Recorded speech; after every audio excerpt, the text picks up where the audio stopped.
આજે તો કરી નાખ્યો દોસ્તારનો બહુ મોટો ગારિયો, ચા પી લીધી એના પૈસાની।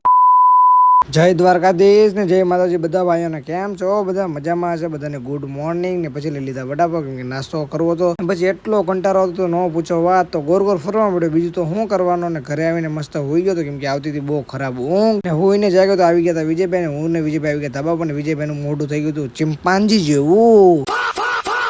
પછી મસ્ત થતો હતો સનસેટ ને આ કઈ મજા આવતી હતી ને ખબર નહીં ક્યારે રાત થઈ ગઈ। રાત થઈને તો વધારે મજા આવતી હતી, કેમ કે હવા આવતી હતી બહુ મસ્ત અને ઠંડુ વાતાવરણ હતું, એટલે પછી મજા આવતી હતી બેસવાની। પછી આવી ગયા નીચે, વિજયભાઈ જતા હતા એના ઘરે, હું જતો હતો મારા ઘરે। પછી મળી ગયા પાછા રાતે, ચાલવા માંડ્યા બંને ભાઈ। જોઈ ચાલતા ચાલતા ખબર નહીં ક્યાં જઈએ, પણ એક દોસ્તાર મળી ગયો જે અમને ચા પીવા લાવ્યો। સ્કૂલ નો દોસ્તાર છે એટલે મજા આવે, ચા બા પીએ ને પછી એનો ગારિયો કરી લીધો ખમણ નો, પણ ચા લીધી છે ને ચા પીધા પછી તો ખમણ તો ખાવા જ પડશે। ખમણે લઈ લીધા અને વિજયભાઈ જોઈ લો ભૂકા બોલાવે છે ખમણ ખાવા, ખમણ ખાઈને પછી પી લીધી 7 અપ સોડા ને આ બધા અલગ અલગ લીધી હતી। અને પછી હું વિજયભાઈ એક રીલ્સ બનાવતો હતો, એની હું આ ક્લિપ છે, રીલ આવી ગઈ છે ઇન્સ્ટાગ્રામ આઈડી માં ને યુટ્યુબ માં આવી ગઈ છે। રીલ બનાવીને બેસી ગયા, મસ્ત શાંતિથી બેઠા ગયા। અને હવે તમને મારું નવા મેન્યુ લોકો સુધી બાય બાય।